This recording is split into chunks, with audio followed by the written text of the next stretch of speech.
and the All Indiana Podcast Network. This is the News 8 Daily 8 Podcast, a Wish TV News 8 update. Hello, I'm Jeremy Jenkins, and this is your News 8 Daily 8 Podcast for Tuesday, February 11th. We begin with big news in the racing world. Penske Entertainment just announced Doug Boles as the new president of both IndyCar and the Indianapolis Motor Speedway. He will succeed Jay Fry. Doug Boles brings decades of motorsport experience to his new responsibilities, including being the president of Indianapolis Motor Speedway since 2013. He oversaw the sellout of the 100th Indianapolis 500, the first full-capacity crowd in the event's storied history. He has managed more than $150 million in strategic investment at the racing capital of the world. In other news, it is the top priority of Governor Mike Braun, and it could take a step forward today: a cap on property taxes. A state Senate committee is scheduled to vote on the proposal. News 8's Hernan Gutierrez reports. Senate Bill 1 would reduce property taxes in a few ways. The first would be an increase in the homestead exemption, but it also puts a 3% cap on the annual increase in property taxes for seniors, families with children, and low-income households. That cap is set at 2%. The projected cost of this bill, though, was determined by the Legislative Services Agency. That's the nonpartisan group in charge of calculating the financial impact of bills. The agency says that under that plan, local governments could lose $1.2 billion in revenue next fiscal year alone. The Braun administration says governments would need to only make a small adjustment to the reduced increase in revenue. However, local mayors from both political parties have said that the bill could result in major cuts to city services.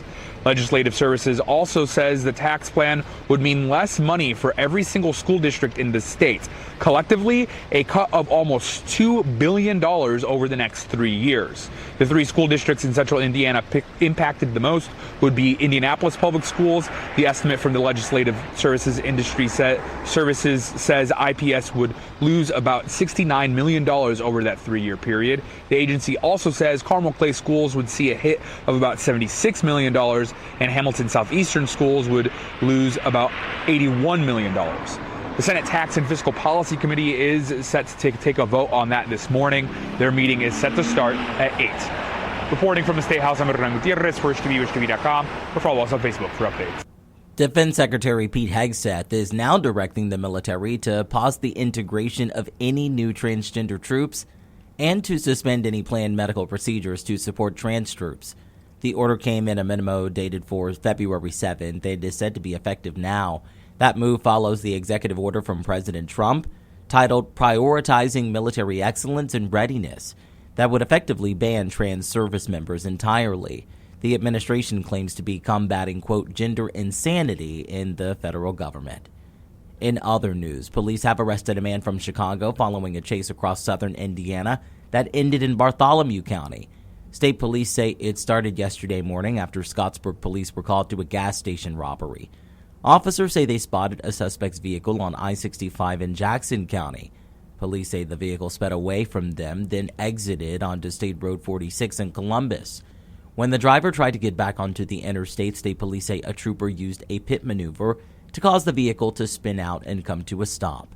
Investigators say the driver, Brown Champion, faces several preliminary charges stemming from the robbery and chase. IMPD's latest community day takes them to the Salvation Army. The department says their 30th recruit class volunteered at the Salvation Army's rehab program and donation center downtown. Recruits help staff sort donations, and they also met with those in the rehab program. It's not all like guns, drugs, and gung-ho kicking in doors. It's people. We're in the people business. We're in helping people business, even if it's helping them from themselves. IMPD says community days help show recruits the community's needs and allows them to build connections. Let's talk sports. The Super Bowl registered record ratings for the second year in a row. That's according to preliminary estimates. Sunday's big game on Fox averaged 126 million viewers across all platforms. If the number holds, it marks a 2% increase over last year's record-breaking game on CBS. Fox said viewership peaked in the second quarter when nearly 136 million people were tuned into the game. When it comes to the weather, You can expect cloudy conditions to start. Storm Track 8 says more is coming with a messy weather pattern ahead. Meteorologist Ryan Morris has your News 8 Daily 8 forecast. Now tomorrow, that's a different story. We'll start with this, but in the afternoon it might turn a bit messy if you are headed out on the roads. Just a heads up there. The reason being, multiple forms of precipitation are on the table for tomorrow. Live look at Carmel, sitting under the clouds, temperature at the freezing mark. Same thing. Looks exactly like what we have downtown. Overall, forecast for today keeps these clouds in place. Current look at Storm Tracker, we have snow showers in southern Indiana wrapping up west to east. Never really got in central Indiana, mist to our south like we were talking about yesterday. And the broader picture, winter weather advisories are starting to get trimmed back from that first system, but plenty of alerts out to our west. The pink color is winter storm warnings, winter weather advisories in purple. That's all ahead of the system that's going to be developing for tomorrow. And I am anticipating some of those alerts to get extended into Indiana, especially northwestern parts of the state. Futurecast for today, snow wraps up west to east in southern Indiana, lingering some flurries into the evening hours, but overall the bulk of the snowfall done in the coming hours. Today's forecast, temperatures in the upper 30s for highs. Winds out of the northeast at about 10 miles an hour, gusting 20, maybe even up to 25 miles an hour. But temperatures statewide for today, most stay in the 30s. 36 in Muncie, 37 in Columbus, and 34 in Richmond. Our pattern turning busier. Not only do we have the system for tomorrow, which all eyes are on, we have another one arriving for the weekend. I'll have the latest on both coming up in just a few minutes. To get a peek at Ryan's full forecast, just head over to wishtv.com, or you can download the Wish TV Storm Track 8 app. And don't forget to check out our Storm Track 8 weather blogs. This has been your News 8 Daily 8 podcast for Tuesday, February 11th.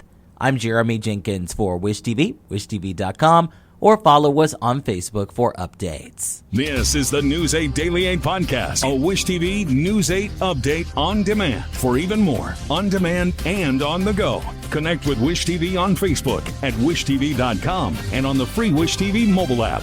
Thank you for listening, and be sure to like, subscribe, and follow this podcast for updates every weekday morning on the All Indiana Podcast Network and wherever you get your podcast.